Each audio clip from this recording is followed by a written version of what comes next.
اس channel کو subscribe کریں اور بیل آئیکن پریس کریں تاکہ ہر نئی ویڈیو آپ تک پہنچ سکیں۔ الحمد للہ رب العالمین والصلاة والسلام علی سید المرسلین محمد وآلہ وصحبہ اجمعین، اما بعد۔ اعوذ باللہ من الشیطان الرجیم، بسم اللہ الرحمن الرحیم۔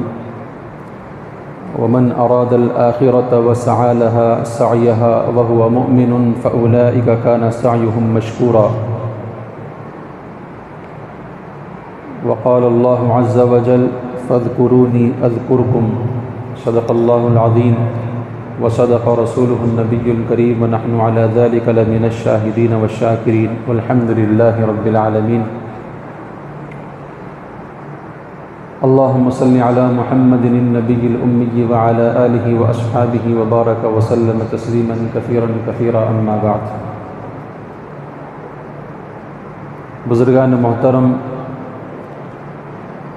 اللہ تبارک و تعالیٰ کے شکر اور اس کے احسان سے، اس کے فضل سے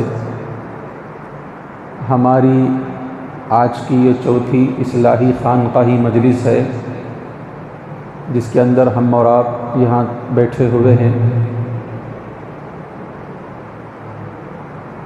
سب سے پہلی بات یہ ہے کہ اللہ تعالیٰ جس کو چاہتے ہیں اپنے گھر بلاتے ہیں اور اپنی یاد کا مزہ عطا فرماتے ہیں۔ اپنے اس احسان پر جو اللہ نے ہمارے اوپر فرمایا ہے، جتنی بھی ہم اللہ تعالیٰ کا احسان مانے کم ہے۔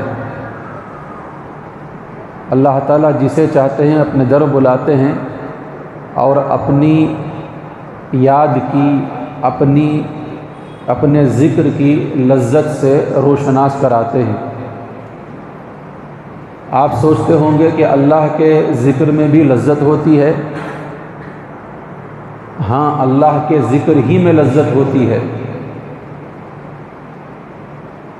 ہمیں چونکہ اللہ کا ذکر کر کے عادت نہیں ہوتی، اس لیے اللہ کی یاد کی لذت بھی ہمیں معلوم نہیں ہے۔ اللہ کرے کہ ہمیں اللہ تعالیٰ اس کا نام لینے کی بھی توفیق عطا فرمائے، اور اللہ تعالیٰ پھر اس کے بعد اس کے نام کی لذت، مزہ، مٹھاس، ٹیسٹ جو بھی کہہ لیں، اللہ کے نام میں جو ہے اللہ تعالیٰ ہمیں وہ عطا فرماتے۔ حضرت شبلی بہت بڑے اللہ والے گزرے ہیں۔ ان کے سامنے جب کوئی آدمی اللہ کا نام لیتا، وہ اپنے جیب میں مصری رکھے ہوئے ہوتے یا گڑ رکھے ہوئے ہوتے، میٹھی چیز۔ جو آدمی ان کے سامنے اللہ کا نام لیتا، فوراً اس کے منہ میں میٹھا ڈال دیتے۔ یعنی یہ کب ہوتا ہے؟ جب آدمی خوش ہوتا ہے تب کسی آدمی کا منہ میٹھا کراتا ہے۔ کوئی نئی چیز خریدیں آپ تو آدمی کہتا ہے ابھی کب منہ میٹھا کرا رہے ہو؟ تو اللہ کا نام سن کر اتنی لذت آتی کہ سامنے والے کا منہ میٹھا کرا دیتے۔ حضرت شبلی رحمۃ اللہ علیہ بہت بڑے اللہ والے گزرے ہیں۔ تو ان اللہ والوں کو اللہ کا نام لینے میں جو مزہ آتا تھا، ساری دنیا کی سلطنت ایک اللہ کے نام کے سامنے ان کی کوئی حیثیت اور اہمیت نہیں رکھتی تھی۔ اسی لیے اللہ والے دنیا سے دور ہو کر کے زندگی گزارتے تھے۔ اللہ والوں کو اللہ کے نام کی برکت سے، اللہ کے نام کی بدولت، جو ان کو عزت اور جو ان کو مرتبہ اللہ تعالیٰ دیے ہوئے ہوتے ہیں، حقیقی معنوں میں ہمیں اس کا علم اور اس کا ادراک نہیں ہوتا۔ یہ بات مشہور ہے کہ ایک اللہ والے فقیر کو جو سکون اور اطمینان کی زندگی اللہ تعالیٰ اس کی دین اور اس کے نام لینے کی برکت سے عطا فرماتے ہیں، اور اس کی وجہ سے اسے جو اطمینان قلب نصیب ہوتا ہے، اللہ کی یاد کی وجہ سے دل کا اطمینان اسے جو نصیب ہوتا ہے، وہ دل کا اطمینان اتنا زبردست قسم کا راحت بخشنے والا ہوتا ہے کہ بڑے بڑے بادشاہوں کو ایسا اطمینان نصیب نہیں ہوتا جو اللہ کا نام لینے والے چھوٹے فقیر کو جو اللہ تعالیٰ اس کے نام کی برکت کی وجہ سے اطمینان قلبی عطا فرماتے ہیں۔ حالانکہ قرآن مجید میں ہے الا بذکر اللہ تطمئن القلوب، اللہ کے ذکر سے اطمینان قلبی عطا ہوتی ہے، قلب کا اطمینان، دل کا اطمینان۔ اور اصل اطمینان یہی ہے، آدمی ظاہر میں مطمئن نظر آ رہا ہو، دل اندر سے پریشان ہو، واقعتاً یہی آدمی پریشان ہے۔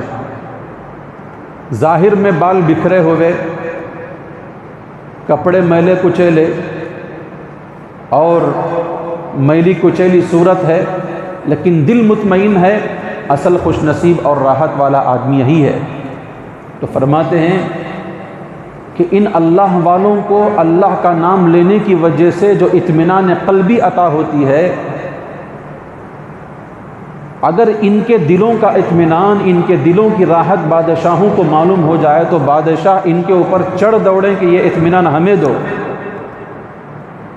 دنیا پر سلطنت کرنے کے باوجود بادشاہوں کو وہ اطمینان عطا نہیں ہوتا جو ایک پھٹی حسیر کے اندر بیٹھ کر ایک آدمی اللہ اللہ پکارنے پر جو اسے دل کا اطمینان عطا ہوتا ہے۔ میرے دوستو، ہم بہت دور ہیں اللہ کے نام کی لذت سے، اللہ کے نام کی مٹھاس سے ہم بہت دور ہیں۔ ہماری عمریں 40 سال، ہماری عمریں 50 سال، ہماری عمریں 60 سال، 30 سال کی گزر گئی، لیکن آج تک ہمیں اللہ کے نام کی لذت کا کوئی احساس نہیں مل سکا، نہیں ہو سکا۔ تو یہ مجلسیں جو اصلاحی مجلسیں ہوتی ہیں، ذکر کی مجلسیں ہوتی ہیں، اس سے یہی چاہا جاتا ہے، اصلاحی مجلس کا مقصد یہ ہے کہ ہمارے اعمال کی اصلاح ہو جائے، ہماری عقائد کی اصلاح ہو جائے، دونوں چیزوں، عمل کی بھی اصلاح ہو، عقیدے کی بھی اصلاح ہو، نیتوں کی اصلاح ہو، اور ہمارے جو عمل ہیں وہ سنت کے تابع ہو جائیں۔ ومن اراد الآخرۃ وسعى لها سعيها وهو مؤمن فاولئک کان سعیهم مشکورا۔ ہماری نیت صحیح ہو اور عقیدہ صحیح ہو، ہمارا عمل سنت کے مطابق ہو، بس ہم کامیاب ہو گئے۔ 3 چیزیں یاد رکھو۔ سب سے پہلی چیز نیت صحیح ہونا، عقیدہ صحیح ہونا، دوسری چیز نیت صحیح ہونا، تیسری چیز ہمارا ہر عمل سنت کے مطابق ہونا، بس وہ عمل ہمارا کامیاب ہو گیا۔ تو اس کے اندر عمل کی اصلاح بھی آ گئی اور اس کے اندر عقیدے کی اصلاح بھی آ گئی۔ تو اصلاحی مجالس کا مقصد یہی ہے کہ میری زندگی میں بھی اور آپ کی زندگی میں بھی ہمارا عمل اور ہمارا عقیدہ ہے اس کی اصلاح ہو جائے۔ دوسری چیز ہے اللہ کا نام لینے کی عادت بڑھ جائے۔ عبادات ہیں، ہمارے معمولات ہیں، وظائف ہیں، اس کی عادت ہو۔ اور اس سے اہم چیز یہ ہے کہ ہمارے نفس کے اندر کی رذالت ختم ہو، ہمارے نفس کے اندر کی شرارت ختم ہو، ہمارے نفس کے اندر کا کبر ختم ہو، نفس کے اندر کی جو خرابیاں ہیں جس کی وجہ سے آدمی برباد ہو جاتا ہے، وہ نفس کے اندر کی خرابیاں ختم ہو جائیں۔ اصلاحی مجالس سے، خانقاہی مجالس کا اصل مقصد یہی ہوتا ہے۔ اب ذرا اندازہ لگائیے کس کس کی ضرورت ہے؟ ہر آدمی کی ضرورت ہے۔ کون نہیں چاہتا کہ اس کا عقیدہ ٹھیک ہو؟ کون نہیں چاہتا کہ اس کی نیت ٹھیک ہو؟ کون نہیں چاہتا کہ اس کا عمل سنت کے مطابق ہو؟ کون نہیں چاہتا کہ وہ گناہوں سے پاک زندگی گزارے؟ کون نہیں چاہتا کہ وہ اپنے نفس کو نفس مطمئنہ بنانے کی طرف کوشش نہ کرے؟ ہر آدمی چاہتا ہے۔ لیکن میرے دوستو بزرگوں، چاہنے سے کچھ نہیں ہوتا، عمل کرنے سے ہوتا ہے۔ ویسے تو آدمی بہت چیزیں چاہا کرتا ہے۔ میں بھی آنکھ بند کر کے بیٹھوں تو میں بھی چاہتا ہوں کہ میں پوری دنیا کا بادشاہ بن جاؤں گا۔ میں آنکھ بند کر کے بیٹھوں اور یہ سوچوں کہ میں جو ہے دنیا کا سب سے بڑا سائنسدان بن جاؤں گا، جب تک اس کے سلسلے میں تگ و دو نہیں کروں گا، کوشش نہیں کروں گا، عمل نہیں کروں گا تو کچھ حاصل نہیں ہو سکتا۔ ہم چاہتے ہیں جنتی ہونا، لیکن اس کے لیے مکھی اڑانے کے برابر بھی ہم محنتیں نہیں کرتے۔ کیسے بن جائیں گے جنتی؟ میرے دوستو بزرگوں، ایک اللہ والے نے کیا ہی اچھی بات فرمائی. لوگ سمجھتے ہیں دعائیں کرتے ہیں، یا اللہ جنت عطا فرما، یا اللہ جنت الفردوس عطا فرما، یا اللہ اعلیٰ علیین میں ہمیں جگہ عطا فرما. فرمایا کہ جنت بڑی چیز ہے، بڑی آسانی سے مانگ رہے ہو کہ جنت عطا فرما دو. پتہ ہے جنت کی قیمت کیا ہے؟ جنت میں جانے کے لیے مرنا پڑتا ہے.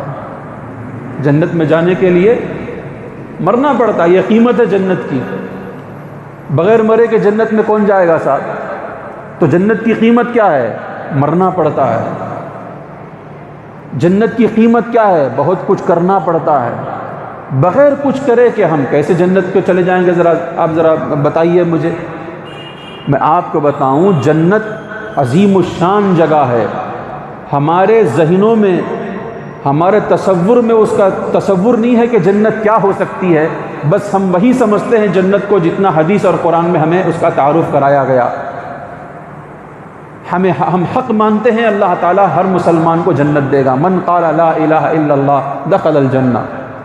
ہر مسلمان چاہے تو ڈائریکٹ جنت میں جاتا ہے یا تو ویا جہنم جاتا ہے. یاد رکھو یہ بات بھی، میں گزشتہ مجلس میں بھی یہ بات اس پر عرض کر چکا ہوں. اللہ تعالیٰ جنت مومن ہی کے لیے بنائی ہے. اب ہمارے اوپر ڈیپینڈ کرتا ہے چاہے ڈائریکٹ جنت جاؤ یا ویا جہنم جاؤ. توبہ والی زندگی گزارو گے، گناہ سے پاک صاف زندگی گزارو گے، ذکر و اذکار والی زندگی گزارو گے، اللہ کی یاد والی زندگی گزارو گے، تقوی والی زندگی گزارو گے، ہمیشہ اپنی اصلاح کی فکر کرتے رہو گے، ذکر و اذکار والی زندگی، صحیح نیت والی زندگی، سنت کی مطابقت والی زندگی، تو پھر آپ جنت میں ڈائریکٹ جائیں گے انشاءاللہ. ہم جنت میں ڈائریکٹ جائیں گے.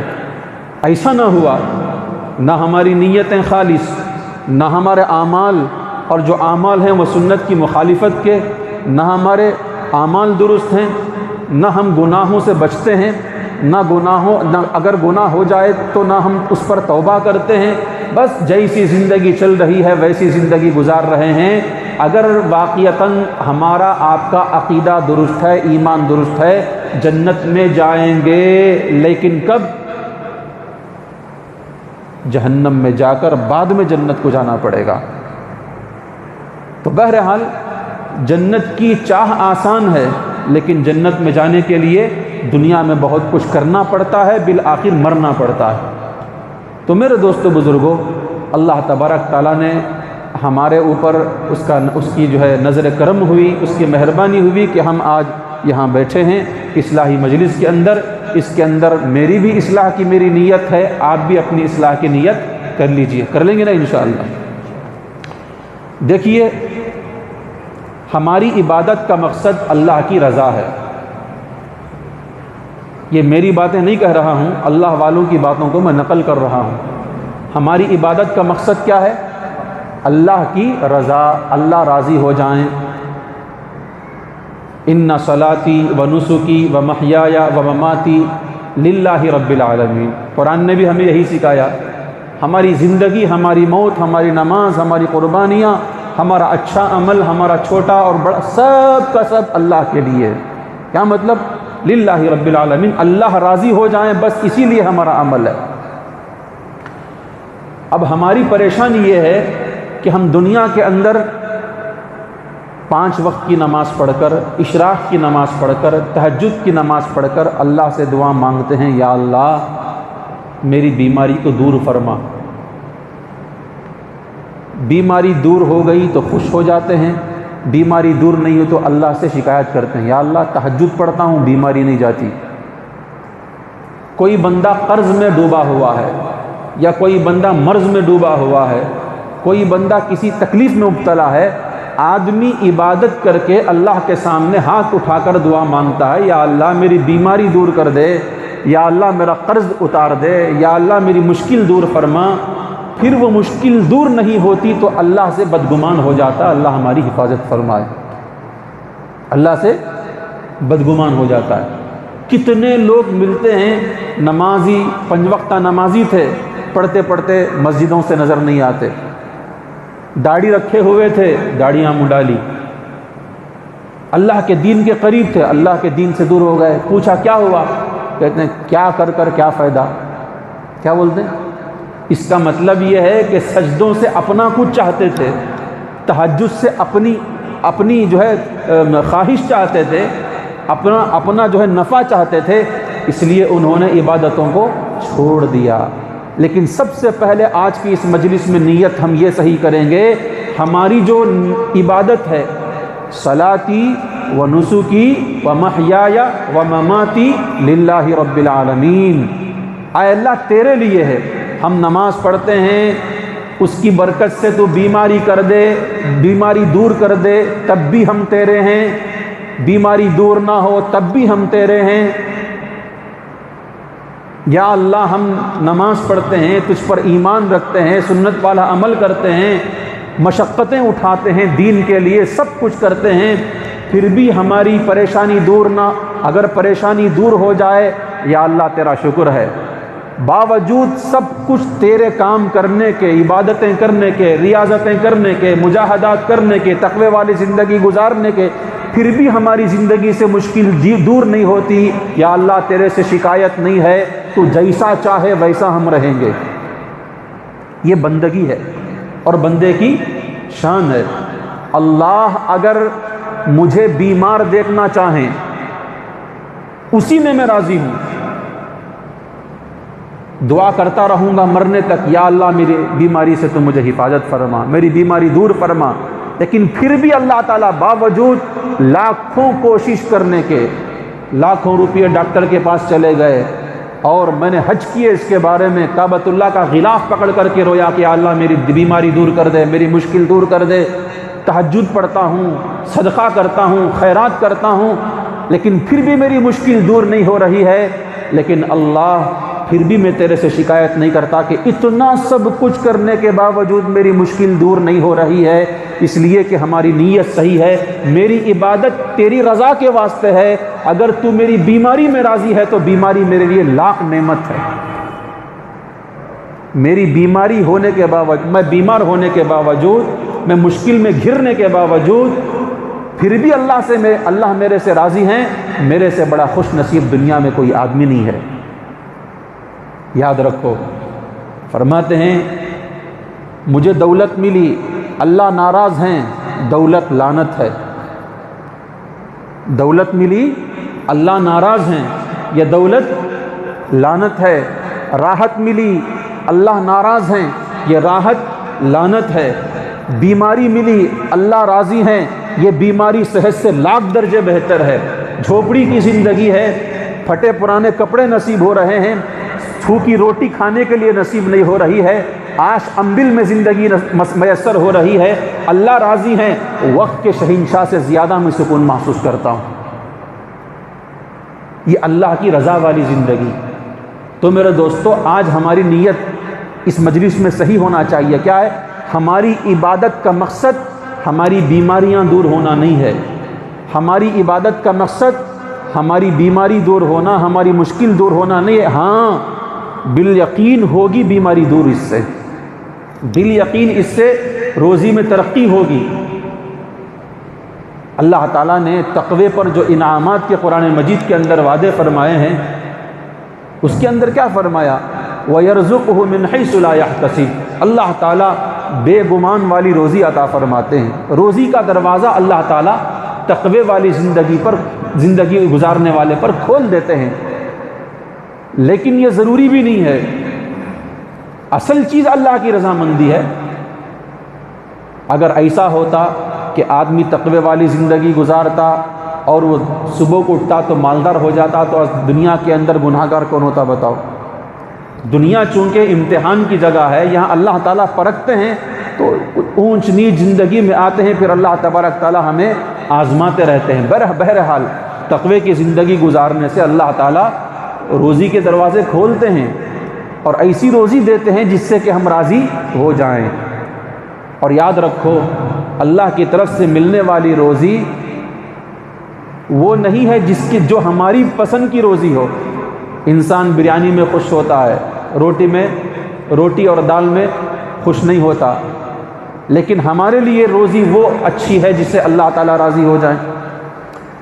دیکھیے ایک ہوتی ہے برکت والی روزی، ایک ہوتی ہے کثرت والی روزی۔ برکت والی روزی کیا ہے؟ اللہ کو مناتے ہوئے، اللہ کو راضی کرتے ہوئے حق حلال کی روزی 50 روپے کما لیں، اس سے جو اللہ تعالیٰ برکت عطا فرماتے ہیں وہ برکتوں کا ظہور ہی کچھ اور ہوتا ہے۔ کثرت والی روزی ہے، نماز چھوڑ دیا، گناہ کر رہا ہے اور اللہ کے حرام کردہ چیزوں سے نہیں بچ رہا ہے، حلال کردہ چیزوں پر عمل نہیں کر رہا ہے، نہ جائز امور کر رہا ہے، نہ ناجائز امور سے بچ رہا ہے، لیکن مل رہی ہے بہت روزی، لیکن اللہ تعالیٰ اس کے اندر سے برکت اٹھا لیتے ہیں، تو پھر وہ 50,000 نہیں 1,00,000 روپے ماہانہ کمانے کے باوجود پریشان ہوتا ہے۔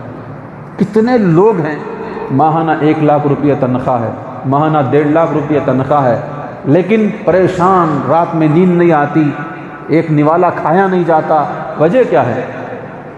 کثرت والی روزی تو ہے لیکن برکت والی روزی نہیں۔ برکت والی روزی کسے کہتے ہیں؟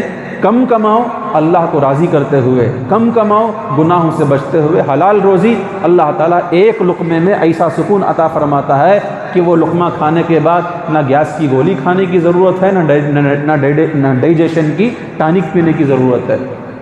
تو بہرحال میرے دوستو بزرگوں، ہماری عبادت کا مقصد کیا ہونا چاہیے؟ اللہ کی رضامندی۔ اب حضرات انبیاء کی آپ زندگی دیکھیے، حضرات انبیاء کی زندگی آپ دیکھ سکتے ہیں، سب سے زیادہ مشکلات کسے ملی ہیں؟ حضرات انبیاء علیہ السلام۔ اس سے کیا پتہ چلتا ہے؟ جو جتنا دین کے قریب آتا ہے، جو جتنا اللہ کے نبی کی محبت کا دم بھرتا ہے، اتنی مشکلات اسے دنیا میں ملتی ہیں، اس پر اسے صبر کرنا پڑے گا، اللہ کی ہر چیز پر اسے راضی رہنا پڑے گا۔ بغیر اس کے میرے دوستو اللہ تعالیٰ راضی نہیں ہو سکتے۔ تو خوش نصیب ہے وہ آدمی اللہ راضی رہ کر بیمار رہ جائے، یہ خوش نصیب آدمی ہے۔ کس کے مقابلے میں؟ اس کے مقابلے میں صحت مند ہے لیکن اللہ کو راضی کرنے والے کام نہیں کرتا۔ اب اسی طریقے سے ہر چیز پر آپ جو ہے فٹ کرتے چلے جاؤ۔ ہم جھوپڑی کی زندگی گزار رہے ہیں، غریب ہیں، فقیر ہیں، لیکن اللہ راضی ہیں، تو وقت کے شہنشاہ سے بڑھ کر میں خوش نصیب آدمی ہوں۔ تو اصل خوش نصیبی کی بات کیا ہے؟ اللہ کی رضامندی والی زندگی۔ تو آج سے ہم کوشش کریں گے انشاءاللہ ہمارا عمل جو بھی ہم کرتے ہیں وہ اللہ کے لیے، اللہ کی رضامندی کے لیے ہمارا عمل ہوگا۔ کریں گے نا انشاءاللہ؟ باوجود اعمال کرنے کے ہماری زندگی میں بیماریاں دور نہیں ہوتی، غربت نہیں جاتی، قرض نہیں ٹلتا، مرض نہیں ٹلتا، مصیبتیں نہیں ٹلتی۔ اللہ سے بدگمان ہوگے؟ اللہ سے بدگمانی کرو گے؟ نہیں کریں گے۔ یا اللہ ہر حال میں ہم تیرے ہیں، جس حال میں تو رکھے وہ حال ہمارا اچھا ہے، جس حال میں بھی تو رکھے۔ حضرات انبیاء علیہ السلام کی زندگیاں ہیں، حضرات صحابہ کی زندگیاں ہیں، کیسے کیسے حالات تھے، کیسے کیسے حالات تھے۔ انہوں نے دولتوں کو ٹھوکر ماری اور اللہ کے نبی کی قربت میں آ کر، اللہ کے نبی کی صلی اللہ علیہ وسلم کی صحبت میں آنے کے بعد غربت والی زندگی کے اندر وہ مست اور مگن ہو کر اللہ کے راستے میں کٹ کر شہید ہو گئے۔ حضرت مصعب بن عمیر رضی اللہ تعالیٰ عنہ کا واقعہ ہے۔ کتنے ناز و نعم میں پڑھنے والے صحابی تھے، 200 درہم کا جوڑا پہننے والے، لیکن جب اللہ کے نبی کی مجلس میں آئے اور ایمان کے اندر داخل ہوئے، آخر میں اس حال میں جا رہے ہیں کہ مرتے وقت شہید ہوئے ہیں لیکن کفن بھی پورا نصیب نہیں ہو رہا ہے۔ وہی چادر جس کے اندر پیون لگے ہوئے ہیں، شہید ہو کر کے حضرت مصعب بن عمیر پڑے ہوئے ہیں، اور ان کے لیے کفن کا جب انتظام کیا جاتا ہے، سر کی طرف کھینچتے ہیں تو پیر کھل جاتے ہیں، پیر کی طرف جب کفن کو کھینچتے ہیں تو سر کھل جاتا ہے۔ کس کی زندگی ہے؟ صحابی کی زندگی۔ کون صحابی؟ 200 درہم کا جوڑا پہننے والا، اچھے مالدار کا بیٹا، لیکن جب دین کے اندر آیا تو اللہ نے حالات کی چکی میں پیسا، مشقتوں کی چکی میں اللہ نے پیسا، کامیاب اترے، پھر اللہ نے شہادت کا درجہ دیا، اور آج وہ اتنے خوش ہیں اس شہادت کا درجہ، شہادت کا جام پی کر، کہ ان کی شہادت کے بعد والی زندگی کا ادراک ہمیں نہیں ہو سکتا۔ اللہ کے نبی صلی اللہ علیہ وسلم سے پوچھا گیا کہ اے اللہ کے نبی، کفن سر کو کھینچتے ہیں تو پیر کھل جاتے ہیں، پیر کو کھینچتے ہیں تو سر کھل جاتا ہے، کیا کریں؟ فرمایا کہ سر کی طرف کر دو، پیر کے اوپر پتے ڈال دو۔ کس کا جنازہ ہے؟ کس کی میت ہے، کس کی لاش ہے؟ صحابی کی لاش ہے۔ کون؟ صحابی جس سے اللہ راضی ہو گیا۔ کون؟ جام شہادت پی گیا، اس کی لاش ہے۔ میرے دوستو، صحابہ کی شہید لاشیں ہمیں یہ بتا رہی ہیں زندگی کے اندر کفن بھی اچھا نہ نصیب ہو لیکن اللہ راضی ہے، ہماری زندگی کامیاب۔ کپڑا نہیں، کفن۔ اللہ ہمیں ایسی رضا والی زندگی نصیب فرمائے۔ ان اصلاحی مجالس کے اندر ہماری اسی قسم کی نیتوں کو میرے دوست بزرگوں ٹھیک کیا جاتا ہے۔ آج کچھ نہیں، اپنی نیت کو خالص کر لیجئے انشاءاللہ۔ ہماری جو زندگی میں ہم عمل کرتے ہیں اللہ کی رضا کے واسطے کرتے ہیں۔ پھر یاد رکھو، بڑی بڑی مصیبتوں کے پہاڑ ہمارے اوپر ٹوٹ جائیں، ہم ہرگز اللہ کی شکایت نہیں کریں گے، ہرگز نہیں کریں گے۔ شکایت کون کرتا ہے؟ جو مطلبی ہوتا ہے نا۔ سجدے کس کے لیے؟ اپنی مطلب کے لیے، میری زندگی اچھی ہو جائے۔ ایک اللہ والے دعا کرتے تھے، دعا میں کبھی بھی جنت نہیں مانگتے تھے، حالانکہ جنت مانگنا چاہیے، اس سے انکار نہیں ہے۔ ان کا اپنا توکل، اپنا ایمان، دعا میں نہ جنت مانگتے نہ فلاں، کچھ نہیں مانگتے۔ یا اللہ تو راضی ہو جا، یا اللہ تو راضی ہو جا، یا اللہ تو راضی ہو۔ بس یہی ہمارے جو اللہ والے گزرے ہیں ان کی بھی دعائیں یہی تھی۔ اب بھی ہمارے جو حضرت مولانا ارشد مدنی صاحب دامت برکاتہم، اللہ تعالیٰ ان کی عمر میں برکت عطا فرمائے، خود ہمارے شیخ حضرت مولانا محمد الیاس گھمن صاحب دامت برکاتہم، وہ دونوں کی زندگیاں ہمارے سامنے ہیں۔ حضرت جب بھی آپ دعا کریں، یا اللہ اپنی رضا والی زندگی عطا فرما، رضا والی موت عطا فرما۔ کتنی بڑی دعا معلوم ہے یہ۔ حضرت کے بڑے بھائی تھے حضرت فدائے ملت، میرے پہلے شیخ حضرت فدائے ملت مولانا اسد مدنی صاحب رحمۃ اللہ علیہ، حضرت بھی یہی فرماتے اللہ اپنی مرضیات پر چلائے۔ جب بھی دعا کی درخواست کرتے حضرت دعا فرمائیے اللہ اپنی مرضیات پر چلائے۔ کتنی بڑی دولت ہے اللہ کی مرضی پر ایک بندے کا چل جانا، اتنی بڑی دولت ہے میرے دوستو، اس کے سامنے بڑی سے بڑی دولت کوئی حیثیت نہیں رکھتی۔ اللہ کی مرضی کے ساتھ چلنا، ایک ہوتی ہے انسان کی مرضی، اپنی مرضی، ایک ہوتی اللہ کی مرضی۔ انسان اپنی مرضی سے چلے تو شیطان اچک لیتا ہے، اللہ کی مرضی پر جب آدمی چلے لاکھوں مصیبتوں سے ٹکراؤ ہو جائے وہ کامیاب ہو جاتا ہے۔ اسی طرح ہمارے شیخ حضرت مولانا محمد الیاس گھمن صاحب دامت برکاتہم، میں بیمار تھا گزشتہ مہینہ، مجھے بھی کووڈ یعنی پازیٹیو آ گیا تھا، میں بھی اندر جو ہے آئسولیشن میں تھا، بخار شدت کی تھی۔ تو حضرت کو پتہ چلا تو حضرت نے مجھے فون فرمایا دبئی سے، اور فون کرنے کے بعد حضرت نے مجھے پوچھا کیسی طبیعت ہے۔ میری آواز بھی ایک دم سے نازک ہو گئی تھی، بول بھی نہیں پا رہا تھا میں۔ تو حضرت ارے اتنی آپ کی طبیعت خراب ہو گئی ہے۔ میں نے کہا حضرت آپ کیسے ہیں؟ بس اللہ نے خوش رکھا ہے، اللہ خوش تو میں بھی خوش، بس اللہ کی مرضی کی زندگی اصل زندگی حافظ صاحب، اللہ راضی نہیں تو پھر کچھ نہیں ہے۔ میں آپ کو بتا دوں، حضرت عید کے موقع پر اپنے گھر سے دور دبئی میں پھنس گئے تھے حضرت، وہ لاک ڈاؤن کی وجہ سے۔ اب ہر آدمی چاہتا ہے کہ عید اپنوں کے ساتھ مل کر کے منائیں۔ عید کی صبح میرے بچے میرے سامنے کھیل رہے ہیں، میری بیوی کے ساتھ میں عید منا رہا ہوں، اچانک مجھے رونا آ گیا صبح۔ شیخ سے محبت بھی بہت بڑی دولت ہے، شیخ سے محبت بھی بہت بڑی دولت ہے، علماء سے محبت۔ مجھے اچانک عید کے دن رونا آ گیا۔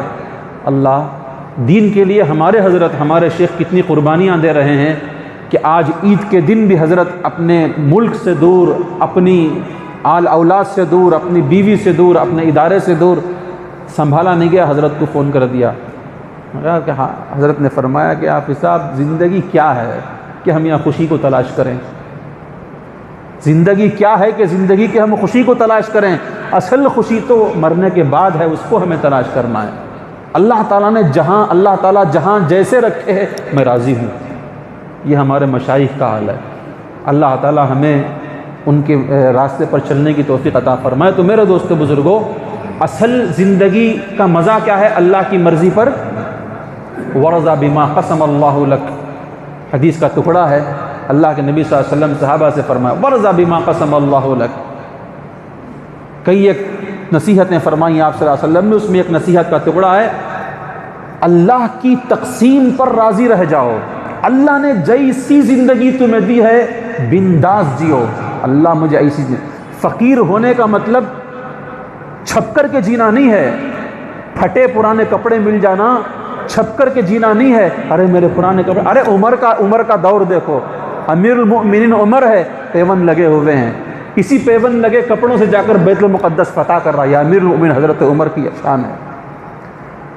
میرے دوستو، پیون کا لگ جانا یہ چھپ کر بیٹھنے کی علامت نہیں ہے. اللہ میرے پیون لگے کپڑوں پر مجھے راضی ہیں، یا اللہ میں اس لباس میں خوش ہوں جس لباس میں تو راضی ہے، سوٹ بوٹ مجھے ضرورت نہیں جس میں تو ناراض رہ جائے. میرے دوستو، اصل یہی ہے، ورضا بما قسم اللہ لک تکن اغنى الناس. آدمی چاہتا ہے کہ مالدار بن جائے، لیکن حقیقی مالداری غنى النفس، دل کا بے نیاز ہو جانا. سامنے کروڑ پتی جا رہا ہے، منہ میں پانی نہیں چھوٹنا. سامنے بڑی بڑی زندگیاں تمہارے سامنے ہیں، تمہارے سامنے روٹی کا سوکھا ٹکڑا ہے، تمہارے سامنے تمہارا بھائی ہو، تمہارا پڑوسی ہو، تمہارا سامنے والا تمہارا پارٹنر، اور جو ہے وہ بریانی کھا رہا ہے. ہرگز تمہارے اور ہمارے منہ میں پانی نہیں آنا چاہیے. میں اس سوکھی روٹی کے ٹکڑے پر راضی ہوں میرے مولا. تیری مرضی ہے تو مجھے سوکھی روٹی کھلا رہا ہے، تیری مرضی ہے اسے بریانی کھلا رہا ہے، ورنہ تیرے خزانے میں کمی تو نہیں ہے نا. اللہ کے خزانے میں کمی نہیں ہے. اللہ چاہے تو پوری دنیا کو بٹھا کر کے کھلائے، جنت سے دسترخوان اتارے، لیکن اللہ کی سنت نہیں ہے. تو بہرحال میرا دوست بزرگوں، آج کا خلاصہ یہی ہے کہ ہم اور آپ کیسی زندگی گزاریں گے؟ اللہ کی رضا والی زندگی گزاریں گے. یہ نیت آج ہم صحیح کر لیں گے، ہمارا اٹھنا بیٹھنا چلنا پھرنا کیا ہو جائے؟ کامیاب ہو جائے گا. دیکھو، بسا اوقات اللہ کی طرف سے دکھ آتے ہیں، اور یہ دکھ آتے ہی اس لیے ہیں کہ بندے کو اللہ تعالیٰ کچھ مرتبہ دینا چاہتا ہے. بندے کو اللہ تعالیٰ کچھ مرتبہ دینا چاہتا ہے. اب یہاں جو مجمع بیٹھا ہوا ہے، دینداروں کا مجمع ہے. ہر آدمی 5 وقت کی نماز پڑھتا ہے، پڑھتے نہیں پڑھتے صاحب؟ ہم جیسوں کو اگر کوئی دکھ آ جائے تو ہم پریشان ہو جاتے ہیں. خوشخبری سنو، خوشخبری سنو. بعض مرتبہ اللہ تعالیٰ اپنے نیک بندوں کو دکھ عطا فرماتے ہیں. وہ دکھ دینا اس مومن کے لیے بہت بڑی خوش نصیبی کی بات ہے. لیکن ایک بات یاد رکھو، اللہ سے دکھ نہیں مانگنا چاہیے، بیماری نہیں مانگنا چاہیے، غریبی نہیں مانگنا چاہیے. اللہ سے تو ہم مانگیں گے یا اللہ دولت دے، پھر بھی اللہ غریب رہے، غربت میں راضی. اللہ سے ہم صحت مانگیں گے، اللہ بیمار کر دے، بیماری میں راضی. سمجھ گئے نا آپ؟ سب کے باوجود اللہ تعالیٰ کسی بندے کو دکھ دیتے ہیں. حدیث پاک کے اندر آتا ہے، اللہ تعالیٰ اپنے بندے کو بڑے مرتبے دینا چاہتے ہیں. سمجھ میں آ گیا؟ دنیا میں ہو یا آخرت میں. آخرت میں تو ہے ہی، بڑا مرتبہ دینا چاہتے ہیں. لیکن وہ بندہ ہے کہ وقت عمل نہیں کر پا رہا ہے، وقت بڑے اعمال نہیں کر پا رہا ہے. تو اللہ تعالیٰ کیا کرتے ہیں؟ یعنی اس کی تہجد، اس کا اشراق، اس کی قربانیاں، اس کا زہد، اس کا تقوی ملا کر بھی وہ مرتبے پر نہیں پہنچ رہا جس مرتبے پر اللہ تعالیٰ اسے دیکھنا چاہتے ہیں. تو اللہ تعالیٰ کیا کرتے ہیں؟ اسے دکھ دے دیتے ہیں، اسے بیماری دے دیتے ہیں، اسے قرض کے اندر مبتلا کر دیتے ہیں، اسے بے مکان کر دیتے ہیں، اسے بے روزگار کر دیتے ہیں، اسے بیمار بنا دیتے ہیں. پھر بے روزگاری میں، مشکل میں، اور جو ہے بے گھر ہو کر، بے مکان ہو کر جو صبر کرتا ہے، جو دکھ کو اللہ تعالیٰ کے سہتا ہے، اللہ تعالیٰ ایک ایک دکھ پر اس کے لاکھوں درجے بلند کرتے چلے جاتے ہیں، اس کے درجے بلند کرتے چلے جاتے ہیں. حدیث پاک کے اندر آتا ہے، کسی مومن کو بخار آتا ہے، بخار کسی مومن کو، تو اللہ تبارک تعالیٰ اس بخار کی وجہ سے اتنے درجے اس کے بلند کرتے ہیں کہ وہ بخار سے اچھا رہ کر اتنے کام کر کے بھی وہ نہیں پہنچ سکتا تھا. اور یہاں تک حکم ہوتا ہے جب کوئی بندہ بیمار ہو کر بستر میں پڑ جاتا ہے، اگر وہ اشراق پڑھتا تھا، اگر وہ تہجد پڑھتا تھا، روزانہ کا معمول تھا اشراق پڑھنے کا، جو کچھ نیک اعمال روزانہ کرتا تھا، بیمار ہونے کی وجہ سے وہ نیک عمل نہیں کر رہا ہے، اللہ کی طرف سے فرشتوں کو حکم ہوتا ہے، اے فرشتوں، میرا یہ بیمار بندہ روزانہ جو نیک عمل کرتا تھا، آج بیمار ہونے کی وجہ سے، بستر پر پڑنے کی وجہ سے یہ وہ عمل نہیں کر رہا ہے، لیکن یاد رکھو کہ اس کے عمل کا ثواب برابر لکھتے چلے جاؤ. میرا بندہ بیمار ہے، بخار سے ہے، تہجد کو نہیں اٹھ سکا، لیکن اس کا معمول تہجد کا ہے تو تہجد کا ثواب لکھو۔ میرا بندہ بیمار ہے، اشراق پڑھتا تھا لیکن اشراق نہیں پڑھ سکا بخار کی وجہ سے، لیکن اشراق کا ثواب لکھو۔ اب یہ ہے آم کے آم اور گٹلیوں کے دام۔ آدمی بیمار بھی ہے اور آدمی آن ڈیوٹی ہو اور مر جائے، آن ڈیوٹی ہو بیمار پڑ جائے تو اس کی بیماری کی وجہ سے اس کا درما نہیں کٹ ہوتا، نہیں ہوتا، بیماری کی وجہ سے درما نہیں کٹ ہوتا۔ اور آن ڈیوٹی اگر کوئی آدمی مر جائے تو اس کے لیے بہت سارے چیزیں مل جاتے ہیں گورنمنٹ کی طرف سے، کمپنی والے کی طرف سے۔ تو یہی چیز ہے، زندہ رہ کر بیمار ہو جائیں، جو کام کرتے تھے اللہ تعالیٰ باوجود بیمار ہو کر نہیں کرنے کے وہ کام کا اجر ہمیں عطا فرماتے رہتے ہیں۔ اور اسی طریقے سے ایسے ہی کوئی آدمی مر جاتا ہے تو اللہ تبارک تعالیٰ بہت بڑا اجر اسے عطا بھی فرماتے ہیں۔ تو بہرحال میرے دوستو بزرگوں، اللہ تعالیٰ کسی سے پیار کرتے ہیں تو تکلیف دیتے ہیں۔ میں اس لیے اس کا تذکرہ کر رہا ہوں، آج ہمارے پاس تکلیفیں زیادہ ہیں، راحت کم ہے۔ یہی نا ہماری شکایت ہے، یا تو قرض ہے، یا تو مرض ہے، یا تو گھر نہیں ہے، نہیں تو بھاڑے کا گھر ہے، بھاڑا دینا ہو رہا نہیں، یہ تو کووڈ کا مسئلہ ہے، فلاں چیز ہے، یہی نا چیز ہے۔ تو میرے دوستو بزرگوں، اللہ تعالیٰ جسے پیار کرتے ہیں اسے کیا کرتے ہیں؟ دکھ دیتے ہیں۔ اب دیکھو دکھ میں پیار آتا ہے، اب سن لیے نا ہمیں، اللہ تعالیٰ جسے پیار کرتے ہیں کیا کرتے ہیں؟ اسے دکھ دیتے ہیں، اسے پریشانی دیتے ہیں۔ اس کی وجہ سے اگر پریشانی ہے تو خوش ہو جاؤ، لیکن پھر بھی اللہ کے اس دکھ سے آزاد ہونے کی کوشش کرتے رہو۔ بہرحال اللہ کے یہاں دنیا کی کوئی حیثیت نہیں ہے تو دنیا کی تکلیف کی بھی حیثیت نہیں۔ ہمارے پاس چونکہ دنیا کی حیثیت ہے تو دنیا کی تکلیف کی بھی حیثیت ہے۔ ذرا ٹھوکر لگ کو انگوٹھا پاؤں کا سڑگا، آدمی جو ہے پریشان ہو جاتا ہے۔ صحابہ گردن کٹا کو مسئلہ ہو گیا صحابہ کا، وہ خواہش کرتے تھے میرا کان کٹ جائے، میری ناک کٹ جائے، میرا بازو کٹ جائے، یہ ہو جائے وہ ہو جائے، اللہ کے راستے میں خوش ہو جاتے تھے۔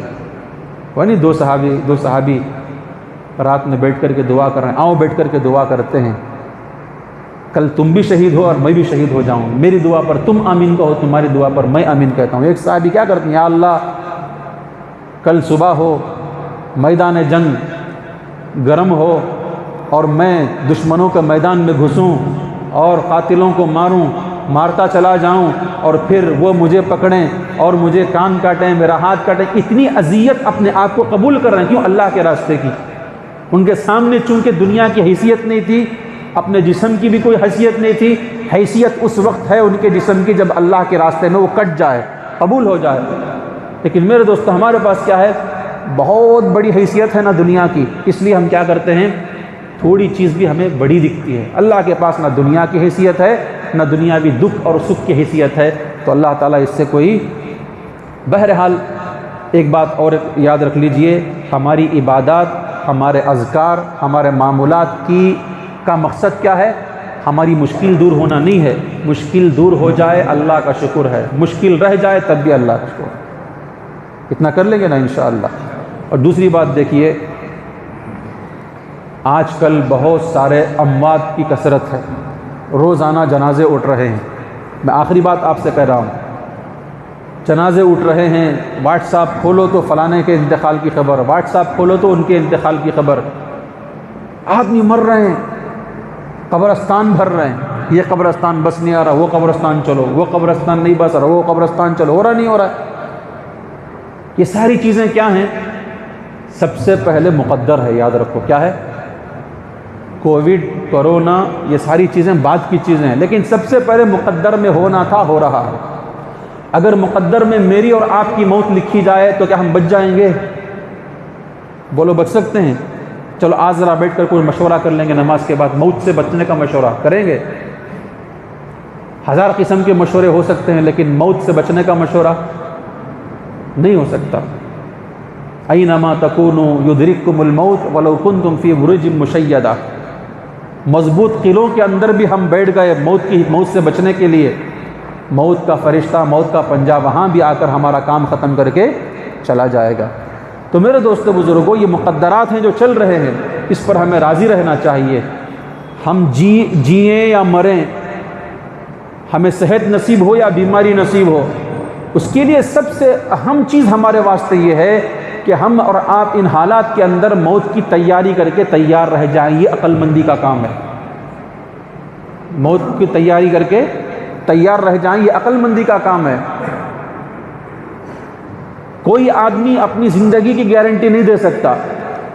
میں بیٹھ کر قسم نہیں کھا سکتا کہ میں جو ہے 2020 میں انتقال نہیں کرتا، بلکہ نہیں کھا سکتا قسم، بلکہ صبح تک کی قسم نہیں کھا سکتا۔ ایسی بے بھروسہ زندگی کے لیے ہم نے کیا تیاری کر رکھی ہے؟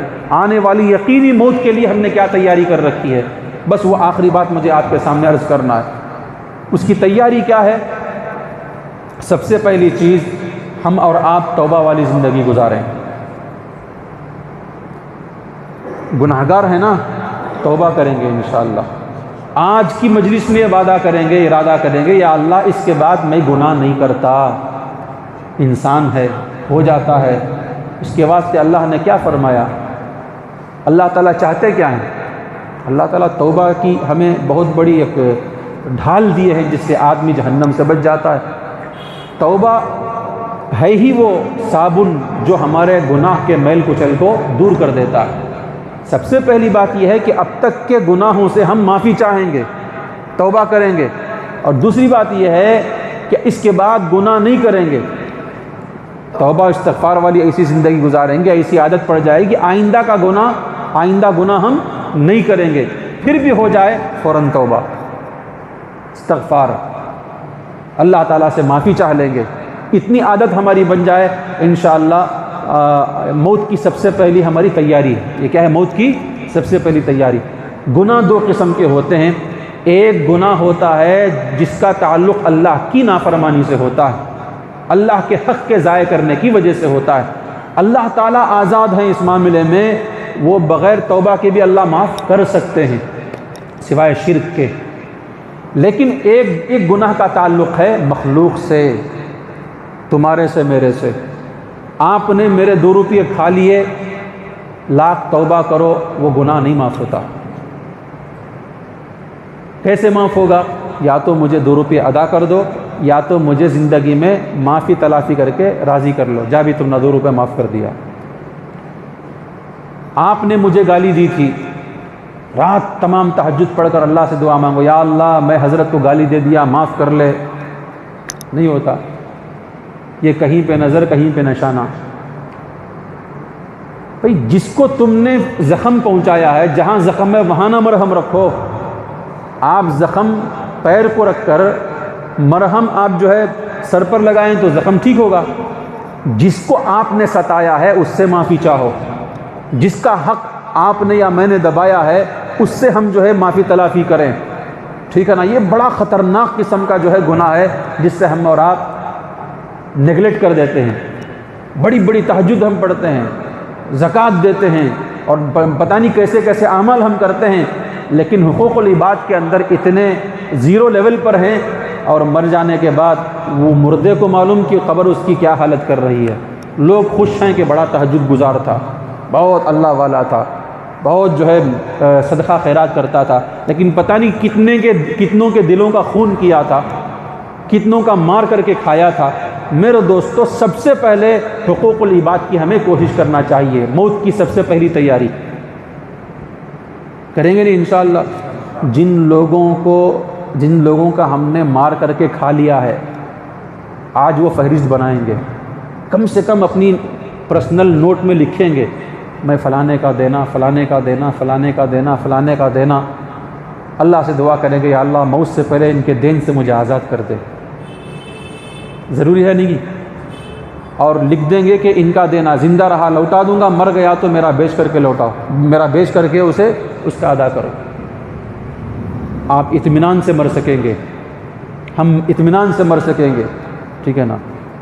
زندگی میں اسے لوٹانے کی کوشش کرو۔ دوسری چیز، ہم نے ناحق کسی کو ستایا ہے، کسی کو گالی دی ہے، کسی کی غیبت کی ہے، کسی چغلی کی ہے، زندگی کے اندر موقع ہے، عزت کم نہیں ہوتی، عزت بڑھ جاتی ہے۔ جاؤ، جا کر کے ملو، فلانے موقع پر میں نے تمہاری جو ہے غیبت کی تھی، معاف کر لیجئے۔ تمہاری عزت اس کے دل میں بڑھ جائے گی، کہے گا کہ بھئی عجیب آدمی ہے۔ میرا اور اس کا دل صاف ہو گیا۔ اللہ کرے کہ غیبت سے معافی چاہنے کے بعد کس کا لوٹانا ہے، لوٹانے کے بعد ہم مر بھی جائیں نا تو اتنی وہ تعریف کرے گا، کتنا نیک آدمی بھائی، کیا کہ موت سے پہلے آپ کو میرے سے معافی چاہ لے کر گیا۔ جو آدمی انسان کو راضی کر کے مرنا چاہ رہا ہے وہ اللہ کو راضی کر کے نہیں مرے گا۔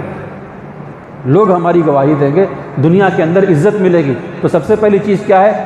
کسی کا کھایا ہو تو لوٹا دینا چاہیے، کسی کا لیا ہو تو لوٹے دینا چاہیے، کسی کا قرض بھی لیا ہو تو قرض بھی لکھ کر فوراً اسے لوٹا دینا چاہیے۔ ایک صحابی کا انتقال ہوا، وہ اپنے پڑوس سے شاید سوئی لیے تھے، سوئی ہے نا سوئی، وہ لیے تھے، اتفاق سے کہیں رکھ کر وہ کوشش تو تھی ان کی کہ ان کو لوٹا دے، لیکن انتقال ہو گیا۔ صحابی کا کیا ہو گیا؟ انتقال ہو گیا۔ اس کے بعد ایک صحابی کے خواب میں آتے ہیں، آ کر کہتے ہیں کہ اللہ تمہارا بھلا کرے، کیا ہوا؟ سب ٹھیک ٹھاک ہے، لیکن ایک یہودی کے پاس سے میں سوئی یا اشرفی کچھ لیا تھا، وہ چیز فلانی جگہ رکھ کر ہوں، اسے لوٹانے سے پہلے میں مر گیا، اللہ تعالیٰ لٹکا کر چھوڑ دیا ہے۔ کسے لٹکا کر چھوڑ دیا ہے؟ صحابی کو۔ ہماری اور آپ کی کیا حالت ہونے والی؟ اللہ تعالیٰ لٹکا کر کے چھوڑ دیا ہے۔ تمہارا احسان ہوگا میرے اوپر، جاؤ میرے گھر جا کر کے فلانی تاخچے کے اندر، فلانی طاق کے اندر وہ چیز موجود ہے، وہ لو، لے کر فوراً اس یہودی کو لے جا کر کے پہنچاؤ۔ وہ جاتے ہیں، جا کر ان کے گھر میں بولتے ہیں تو وہ کہتے ہیں ہاں وہ چیز جو یہودی کی امانت تھی، چاہے سوئی یا کچھ تھی، تو لے جا کر کے اسے لوٹا دیتے ہیں۔ تو پھر خواب پڑتا ہے، آپ نے مجھے بہت بڑی مصیبت سے چھٹکارا دلایا۔ تو حضرات علماء فرماتے ہیں کم سے کم یہ فکر رکھ کر کے آدمی کو مرنا چاہیے، جس کی میرے پاس امانت ہے اسے لوٹانا ہے۔ اللہ تعالیٰ کچھ نہ کچھ مرنے کے بعد راستے تو کھول دیتے ہیں، کچھ نہیں، حلال مال کماؤ، اللہ تعالیٰ آپ کے حلال مال کو بھی ضائع نہیں فرماتا، جو کھایا ہے وہ لا کر آپ کے لوٹائے گا۔ لیکن ہمارے دل کے اندر یہ نیت ہونا چاہیے کہ میں کسی کا کھا کر کے نہ مروں، کسی کا دل دکھا کر کے نہ مروں۔ اتنا کر لیں گے تو انشاءاللہ مرنے کے بعد بھی اللہ کچھ ایسی سبیل پیدا کر دے گا، وہ ہمارا قرض ادا ہو جائے گا۔ لیکن اس کا مطلب یہ نہیں کہ نیت کر کے مر جاؤ، دینے کی ضرورت نہیں، کوشش کرنا چاہیے۔ اگر سمجھو میں مثال دیتا ہوں آپ کو، میرے پاس 30 لاکھ روپے ہیں، کتنے لاکھ روپے ہیں؟ میرا گھر بیچ کو پوری پراپرٹی کا کیلکولیشن ڈالا تو میرے پاس 30 لاکھ روپے ہیں، لیکن میرا قرض 15 لاکھ روپے ہے۔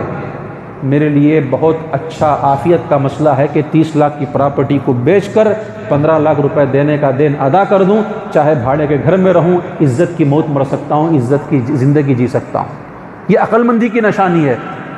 یہ نہیں ہے کہ دے ڈالیں گے، مر کر چلے گئے، پھر اللہ تعالیٰ ہی ہماری حفاظت فرمائے۔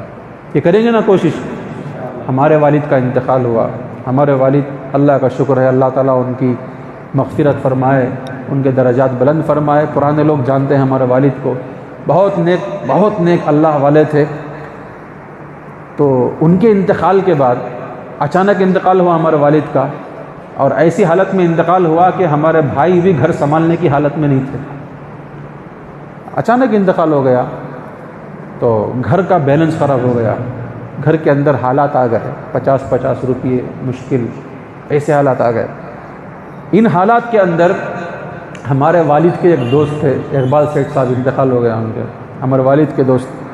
ان کے پاس ایک صاحب آ کر کہتے ہیں کہ حاجی صاحب میرے خواب میں آئے تھے، ہمارے والد ان کے خواب میں آئے تھے، انہوں نے کہا کہ میں میرے جو پیسے تمہارے پاس ہی، یعنی انہوں ہمارے والد کو دینا تھا، میرے پیسے جو تو تمہارے پاس ہی، لگ جا کو ذرا پہنچا لو، گھر میں تکلیف ہے۔ ہمارے والد ان کے خواب میں آ کر، تو پھر انہوں لا کر اقبال سیٹھ صاحب کے ہاتھ میں دیے، پھر انہوں لا کر ہم نہ دیے۔ اس زمانے میں بہت ضرورت تھی ہمارے گھر میں، تو شاید عید کا خرچہ اس سے ہمارے گھر کا پورا ہوا۔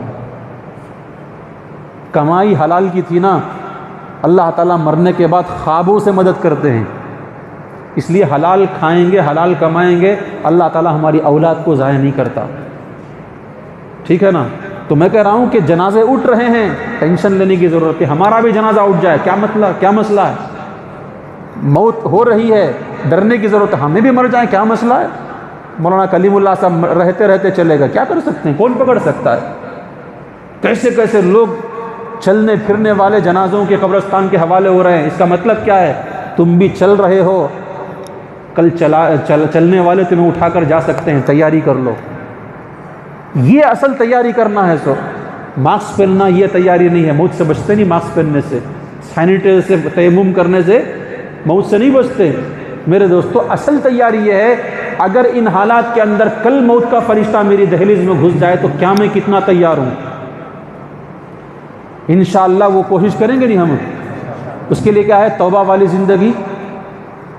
اگر گناہ پھر بھی ہو جائے تو فوراً توبہ، اللہ سے معافی چاہنا۔ دوسری چیز، جس کا دین دینا ہے اس کا ادا کر دینا۔ ادا نہیں کرتے، آج رات بیٹھ کر لکھ دینا کہ مجھے فلانے کو اتنا دینا، فلانے کو اتنا دینا، فلانے سے اتنا آنا۔ کر لیں گے نہیں؟ یہ ہو جائے اللہ سے، اب جو ہم انشاءاللہ اللہ سے دعا کریں گے، سچی پکی توبہ کریں گے، ہمارے سے بڑھ کر کامیاب کوئی اور نہیں ہے۔ اللہ تعالیٰ سے دعا ہے، اللہ تعالیٰ ہم تمام کو کہی ہوئی باتوں پر، کہنے والے کو سب سے پہلے، اور سنی ہوئی باتوں پر سننے والوں کو